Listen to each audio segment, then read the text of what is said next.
ശ്രുതി അടുക്കളയിൽ ജോലി ചെയ്തുകൊണ്ടിരിക്കുമ്പോൾ അവിടേക്ക് ചന്ദ്ര വരികയാണ്. അപ്പോൾ ശ്രുതി ചോദിക്കും, എനിക്ക് വെള്ളം വേണോ എന്ന് ചോദിക്കുമ്പോൾ എനിക്ക് വെള്ളമൊന്നും വേണ്ട എന്ന് പറയും. അപ്പോൾ എന്ത് പറ്റി ആൻറ്റിക്ക് എന്തൊരു മൂഡ് ഓഫ് ചോദിക്കുമ്പോൾ ഇവിടെ എനിക്ക് സന്തോഷിക്കാനുള്ള കാര്യങ്ങളൊന്നും അല്ലല്ലോ ഉണ്ടായത്, അതുകൊണ്ട് തന്നെ എനിക്ക് വിഷമം എന്നിങ്ങനെ പറയും കേട്ടോ. എന്നിട്ട് പറയും, ആ രേവതിയുടെ അമ്മേനെ കണ്ടില്ലേ, ചിരിച്ചു ഉല്ലസിച്ചിട്ട് അവിടെ നിന്ന് പോയത്, അല്ലാത്ത സമയങ്ങളിലൊക്കെ കരഞ്ഞ് മൂക്കൊലിപ്പിച്ചിട്ട് അവിടെ നിന്ന് പോകാറ്, അങ്ങനെ ഞാൻ വിടാറുള്ളൂ. ഇന്ന് എന്ത് സന്തോഷത്തിലാണ് പോയത്? അപ്പോൾ അത് സന്തോഷമില്ലാതിരിക്കുമോ? കാരണം മകളുടെ ഫംഗ്ഷൻ നല്ല അടിപൊളിയായിട്ട് നടന്നില്ലേ, അപ്പോൾ പിന്നെ ആ സന്തോഷത്തിൽ പോയതാവും എന്നിങ്ങനെ പറയട്ടോ.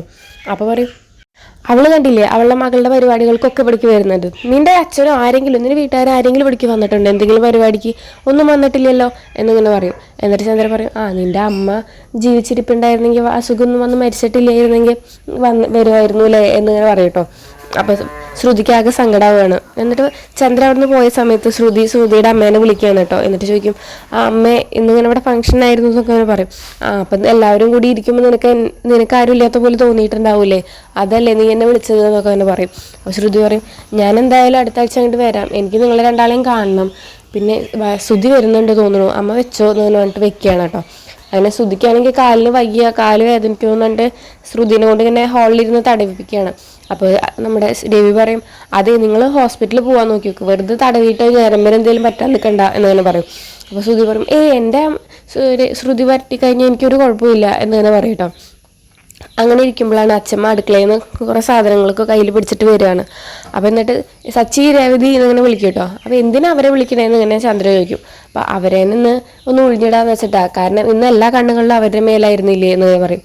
അപ്പോൾ ചന്ദ്ര പറയും, അവരേനെ എല്ലാം ഒഴിഞ്ഞിടേണ്ടത് ശ്രീകാന്തിനും വർഷേനെയും അതുപോലെ സുധീനും ശ്രുതിനെയും, കാരണം ഇവരല്ലേ പുതിയ ഷോപ്പ് തുടങ്ങാൻ പോവുകയും മറ്റൊരു നന്നായി സമ്പാദിക്കുകയൊക്കെ ചെയ്യണേ, ഈ രേവതിക്ക് എന്താ ഉള്ളത് ഒഴിഞ്ഞിടാൻ മാത്രമെന്ന് ഇങ്ങനെ ചോദിക്കും കേട്ടോ. അപ്പോൾ പറയും, ഇന്ന് ഇവരുടെ നല്ല ദിവസമായിരുന്നത്, അപ്പോൾ ഇവരെ ഒഴിഞ്ഞിട്ടാൽ മതി എന്നിങ്ങനെ പറയും. അതിനുശേഷം നമ്മുടെ അച്ഛമ്മ പറയുന്ന എല്ലാവരും നിൽക്കും, ഇനി ആർക്കും ഒരു പരിഭവം വേണ്ടാന്നുണ്ട് എല്ലാവരെയും പിടിച്ച് നിർത്തിയിട്ട് ഒഴിഞ്ഞിടുകയാണ് കേട്ടോ. അതിന് ഒഴിഞ്ഞിട്ട് കഴിഞ്ഞതിന് ശേഷം സച്ചി പറയണം, അച്ഛമ്മ ഞാൻ പോയി കിടക്കട്ടെ, എനിക്ക് നാളെ നേരത്തെ ഓട്ടം ഉള്ളതാണ് എന്ന് തന്നെ പറയും. ഞങ്ങൾ ടെറസിലേക്ക് പോവുകയാണെന്ന് തന്നെ പറയും കേട്ടോ. അപ്പോൾ അച്ഛമ്മ പറയും, ഇന്ന് നിങ്ങൾ ടെറസിൽ കിടക്കണ്ട പറയും. അപ്പോൾ രവി പറയും, നിങ്ങളിന്ന് കിടക്കണ്ട, എന്ന് ഞാനും നിൻ്റെ അമ്മയും കൂടിയിട്ട് ഹാളിൽ കിടന്നുള്ളൂ, നിങ്ങൾ ഞങ്ങളുടെ റൂമിൽ പോയി കിടക്കുക പറയുമ്പോൾ, അത് ശരിയാവില്ല, ഇവിടെ നിറച്ച് പൊടിയുള്ളതാ, അച്ഛന് പൊടി അലർജി അല്ലേ, ഞങ്ങൾ തന്നെ അവിടെ കിടന്നോളാം എന്നിങ്ങനെ പറയും കേട്ടോ.